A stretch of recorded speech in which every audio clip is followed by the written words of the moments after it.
الرحمن الرحيم. الحمد لله رب العالمين وبه نستعين على أمور الدنيا والدين، وصلى اللهم وسلم على سيدنا محمد وعلى آله وصحبه أجمعين. أسعد الله صباحكم ومساءكم ولياليكم أينما كنتم وحيثما حللتم. walaalaha Soomaaliyeed meelad joogtaan ba Ilaahay subxaanahu wa ta'aala idinku ammaanyeelo cidii dhibandhibka Allah ka qaado, cidii dan Allah u oofiyo, inta baahan Allah deeqo, inta bugta Allah bogsiyo, intii dhimatay Allah u naxariisto, waalidiinteena Allah u naxariisto, annagana Allah nooga daba naxariisto, dalka diinta dadka iyo dawladnimadaba Ilaahay subxaanahu wa ta'aala ha inoo badbaadiyo. Soomaaliyeed ummadda Ilaahay shar lama jeclaado, dhibkoodana lagama shaqeeyo. Dadka Soomaaliyeed iyaga dhiban, gaar ahaan Soomaalida Mareykanka degan, gaar ahaan reer Minnesota, in loo naxariisto oo loo turo oo loo hiiliyo xaq bay ku tahay qof kasta oo Soomaali meel joogaba. In iyaga dhibkooda laga shaqeeyo, maxaa lagala kulmaa dadka masaakiinta oo madluumka ah markaa dulmisid, waxaa soo baxaysa dhib inuu Ilaahay kugu salladaadiyo. wiilkan yarka ah hadda ka hor isagoo gaalnimo ku hadlaya hadalla gaalnimo ah, Ilaahay waa nin waa ay dhibtay, waa ay baadargarsay, aad bay ii dhibtay Ilaahay inuu nin yahay. adeer Ilaahay inuu nin yahay yaa kuu sheegay? yaa ku yiri Ilaahay waa nin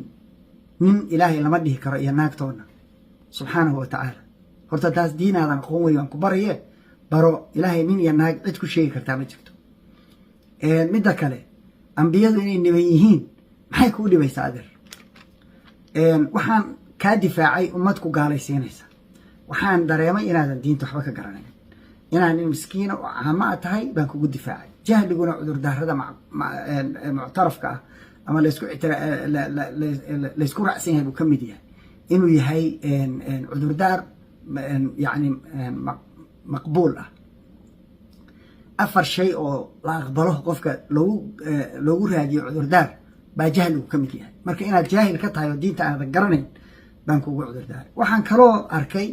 adigoo dadka Soomaalida oo Minnesota jooga caayaya. waad socotay wiilal right wing ah oo Soomaalida neceb, oo dadka muslimka neceb, oo soo galootiga neceb baa dalaq u tiri. duqsi duldul badan baa leeyahay, food kulul buu ku istaagaa aakhirkiisa. waxay kaloo yiraahdaan maahmaahyo badan baa iiga ka muuqda.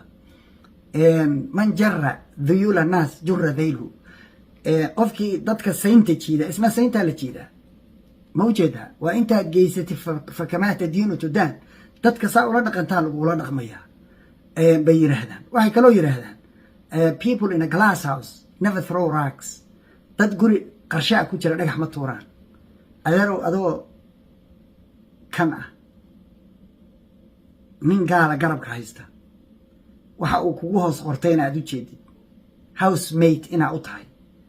oo kugu qortay inaad dad Soomaaliya u farabaxsatid maaha. waxaan la yaabanaa guri baan leeyahay maxaa Soomaalida oo dhan baa guriga leh? maxay macno leedahay guri in la yeesho? maxay significant? dadka Soomaalida oo dhan baa guriga leh. waa garanayay guri baan leeyahay inaadan guri lahayn waa filayay. ninka gurigaas aad ku jirtid Peter Hines, wiilashii dhalinyarada ah reer Minnesota aad ku edab darootay intay kugu daateen bay dibadda ku soo dhigeen. main gurigaas aad joogtid aad leedahay guri ruralka ku yaalan degana housemate baad u tahay ninka. waxaana lagugu hambalyeynayaa inaad partner fiican tahay oo enjoy each other's company baa la leeyahay. ninkaa gurigiisa 1992 buu gatay 1.7 million buu ka bixiyay. dhalinyarada ah real estate ka shaqaysan jiray baad offend garaysay oo edab darro ku samaysay, markaasay kusoo tuureen dibadda kusoo dhigeen. housemate laba tafsiir buu leeyahay. laba qof oo guri wada leh ama wada kireystay oo isla degan waa la yiraahdaa. laba qof oo uu ka dhaxeeyo xiriir na waa la yiraahdaa. gurigaan ma aadan gadan oo magacaaguna kuma qorna. taariikhda guriga marka la soo qoro sidii loo kala horeeyo loo kala gatay baa la sheegaya. ninkaas xilligu gatay 1992 bay ahayd. 1992 waddanka ma aadan joogin. 500 kun baan guri kala baxay baad nati. buug baa 500 kun laga siiyay. waaga buugga qortay oo 500 kun lagu siiyay waa hore ahayd. haddaa dhaqaale haysatay maxaa u lahayd hooyaday lacag loo aruuriyo? marka uu housemate ku qortay gurigaan la leeyahay, guri baan leeyahay aad leedahay. the only way ku yeelan kartid inaad partner noqotid housemate kaas aad noqotid. markaa dee labada qof haddii North America sanad wada noolaadaan common law baa la yiraahdaa guriga qayb baad yeelan 50% baad yeelanaysaa maybe inta inaa sheeganaysid lacagta sheeganaysid inay inta tahay iyo guriga lahaanshaha sheeganaysid waana nasiib daro adeerow Soomaalida dhibaata haysata intaad Fox News tagtid oo lagugu qoro refugee inaad markaan ku lahaa inferiority complex baad qabtaa oo iga ka muuqata useful idiot baana tahay useful idiot waxa la yiraahdaa qof shaqadiina qabanaya aan ogeyn in lagu shaqeysanayo doqon la isticmaalayo raran baata oo cid u raran Fox News inaad inta tagtid haddana aad soo gasho tiraa waa soo saara Soomaalidan soo saara Soomaalida xaq soo saaraysa maxaa ugu diganaysaa dadkaas khaladka galay oo kontomeeyada ah oo la xirxiray maxaa ugu diganaysaa maxaa Soomaalida kale oo dhan u najaasaynaysaa maxaa ummadda u caayaysaa boqolaal kun baa jooga oo Soomaali ah oo Minneapolis iyo areadeeda iyo Mareykan ka shaqeysta waligoodna aan cayr qaadan nool oo shaqeysto ganacsiyo leh ummadoo dhan baa gaaladii baa qiraysa akhri Dr. Bruce maqaalka uu ka sameeyay akhri Soomaalida $8 billion bay ku soo daraan dhaqaalaha Mareykanka iyo dhaqaalaha Minnesota state-ka kaliya marka dadka inaad jaa'ifaysidood madaxda iyo ma garanaysaa midda kale dadka madaxda ah oo dimuqraadiga ah Soomaalida marar badan baan u sheegay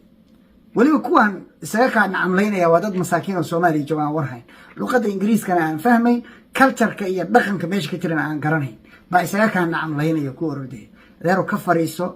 ummadda Soomaaliyeed ka fariiso mar dambana ummadda Soomaaliyeed arrimaheeda ha gelin dadkana ha caayin akhlaaq yeelo toobad keen oo Ilaahay u noqo waxaan aad ku jirtid oo sawirkan ka muuqdana iskaga bax nin garabka haysta Mareykan waa la yaqaan wuxuu yahay iskaga bax ka toobad keen Ilaahay u soo noqo mawjeeda naag malihi naag la yiraahday adoole baan arkay naag raadso guurso orod shaqo tag shaqo caadi doono ma aha shaqo inaad dadka caydo waflagaada la soo fariisatay ma ogtahay Soomaalida Mareykanka joogta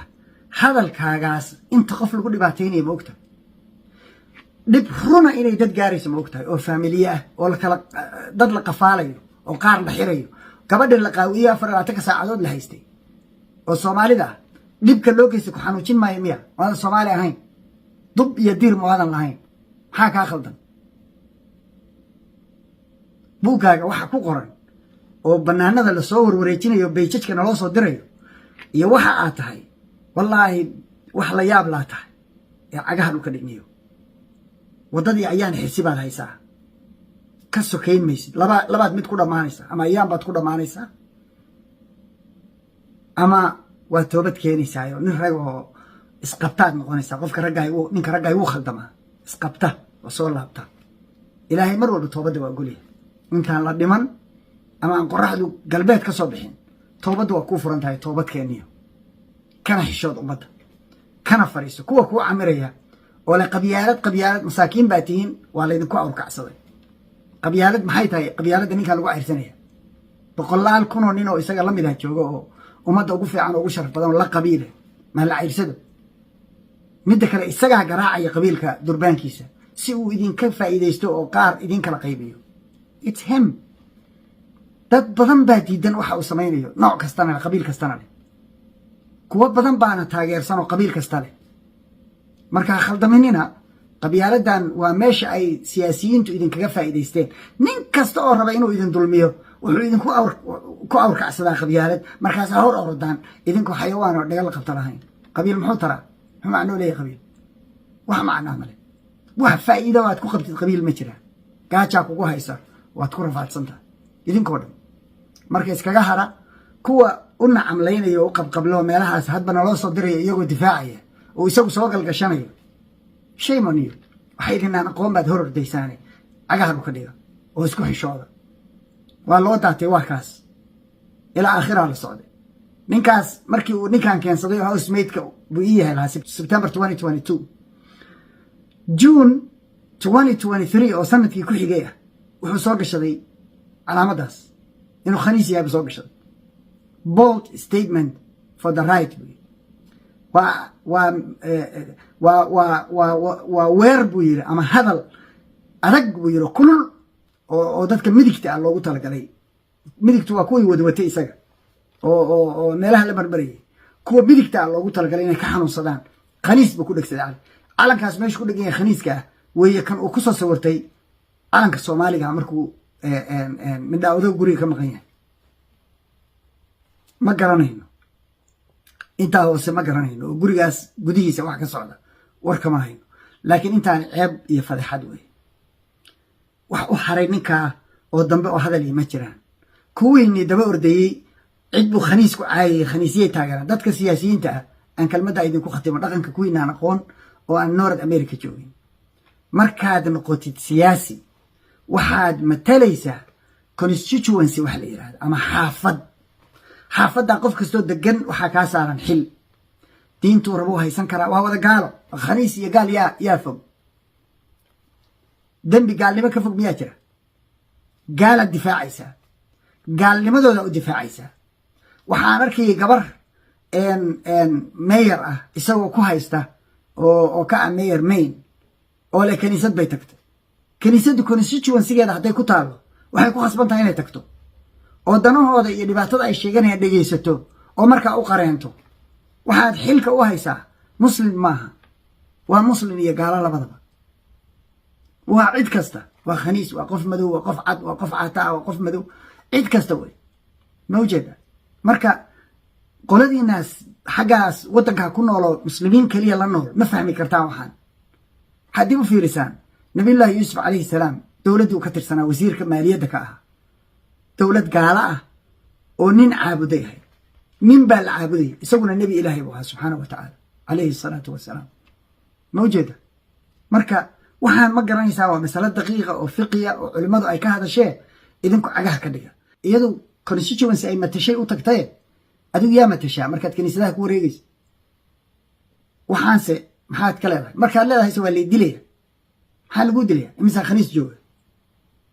yaa kala jecel khaniisyada Toronto nin Soomaaliya madax ka cid kala jecel ma jirto aday ku dhibaysaa khaniisnimadu ciday dhibaysoo kale ma jirto maxaa laguu dilayaa waxaad raadinaysid iyo meesha u socotid iyo meelaha ay sida lagu isticmaalayo lagu yuus garayn Soomaalida in la ceebeeyo la caayo baa lagu isticmaalayaa Soomaalida dhowr boqol oo milyan oo dollar baa dad gashay dadkiina waa xiran yihiin maxaa Soomaalida intaada kala qubsay caruurtaan la jiijiidayo ay jiijidayso mas'uuliyad baa kaa saaran ilaahayna waa kugula xisaabtamaya idab darrada aan ku hadashay xalay wixii maanta lagu dhibaateeyo ilaahay waa kugula xisaabtamaya anigu intaasaan ku oranayaa niyow toobadkeen dadkaan ka fadhiiso khaniis buu cid ku caayayaa guriga uu degan yahayna waa kaas ninkii lahaabaa soo dhegsaday isagana wuxuu ku soo qortay housemate maxaan kuu qaban karnaa I really wish in lagu difaaci karo laakiin laguma difaaci karo intaasaan oranayaa wabillahi tawfiiq